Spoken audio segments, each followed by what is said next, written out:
Қарындасымыз бастап жүректерді марапаттайық. Келе жатыр ма? Енді мына жалпы өнер мен спорт деген Келімберді Құдайкенің баласындай ағайын дүние ғой. Кезінде Головкинмен бірге жаттығу жасаған жігіттер айтып, Геннадий мынандай мықты емес еді дейді.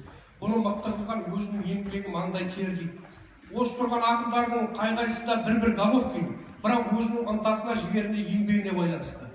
Өнер мен спортта ағайын болмайды, сахнада өзін-өзін құтқарасың, кілемде де, рингте де өзін-өзін құтқарасың ғой. Сондықтан Маңғыстауда айтыс жоқ деген бұл сыналып жатқан дүние болашақта өзінің жауабын береді деп ойлаймыз. Енді ынталандырудан бастайық.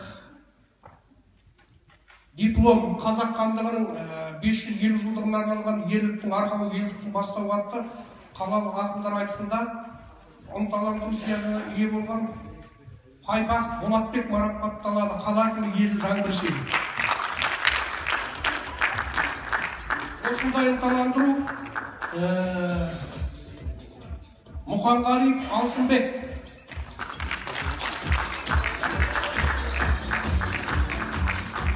Мұқанғалиев Алшынбек көріпсіздер, француздың актерлары сияқты жүрсі. Негізі жақсы әзілқой ақынсыға деген сені Шорабек Айдаров сияқты. Тек ерінбеу керек, сосын кішкене бәрімізде аздап мақтануымыз керек та. Ақынға ішінде менде бар, біз көп мақтансақ, Головкин бола алмаймыз. Енді осындай ынталандыру Қази Әзірбек. Айтатын бұлғақ сияқты бақсысың ғой, тек жер теппейді екенсің. Тағы бір ынталандыру сыйлығы Жалмағанбетов Абай.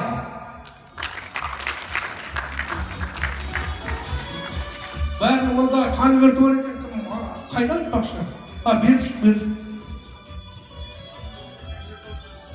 Конверттер келеді, мұна бірінші ресми жағын бешмеш, мен өзім сонда бухгалтерияға басым жетпейді. Біздікі идеологиялық мәселелер ғой, сендер сылдар. Енді ынталандыру сыйлығы тағы бір айлашы бар, Жанар қарындасымыз. Астанадан келген сарала қаздай салқындап.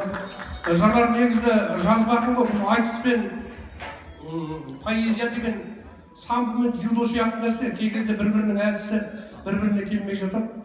Бірақ жаңа айттық қой, болашақта жеңістерің көп болсын.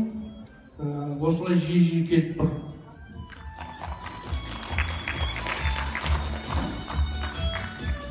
Енді үшінші орын Мұсаев Фархат.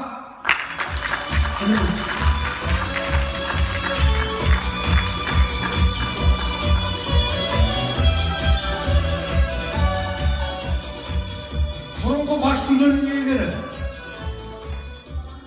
Ынталандырып алып қойыпты ғой. Оразов Жомарт қайда?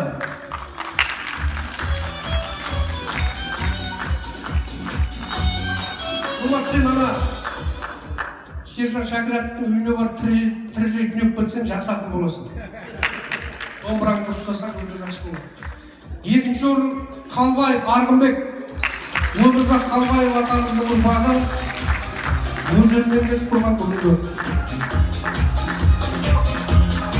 200 мың теңге дейді.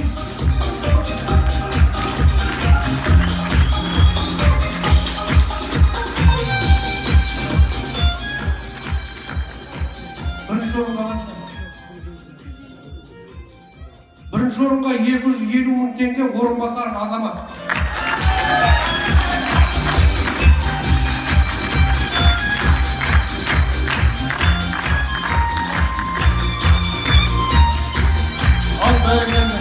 Енді осы айтыстың бас жүлдесін тапсыру үшін осы айтыстың өтуіне тікелей мұрындық болып отырған қала әкімі Еділ Жаңбыршин Терекбайұлын шақырамыз.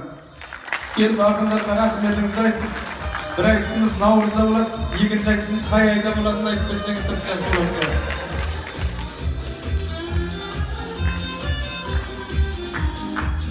Құрметті қарайып, мынау айтысымыздың додасы мәресіне жетті. Енді мына әділ қазы өздерінің шешімін шығарды. Жігіттер, мына жүлделеріңіз құтты болсын. Енді жарыс болғасын, біреу ұтады, біреу ұтылады. Бірақ енді бұның бәрі тәжірибе, шыңдалады. Сондықтан әлде алда талай айтыстар болады. Енді жылына 2 рет өткіземіз деп өзіміз мойнымызға алдық қой енді. Қала күні осы қыркүйек айларында өтеді, сол кезде тағы бір айтыс өткізетін шығармыз деп ойлаймын, соған дайындалыңыздар. Жалпы осы Маңғыстаудың айтыс мектебін жоғалтпауымыз керек. Бізге ең бастысы сол. Сондықтан сол бағытта мына ағаларың бар, апаларың бар, інілеріңізді аралай тартып, соларды баулу керек деп өзім ойлаймын. Ал енді мына бүгінгі өзіміздің айтысымыздың бас жүлдесін Түзеліп Райымбекке тапсыруға рұқсат етіңіздер. 300 мың теңге ақшалай сыйлық алады. Райымбек, қалай күнмен суретке түсіп қалды Райымбек.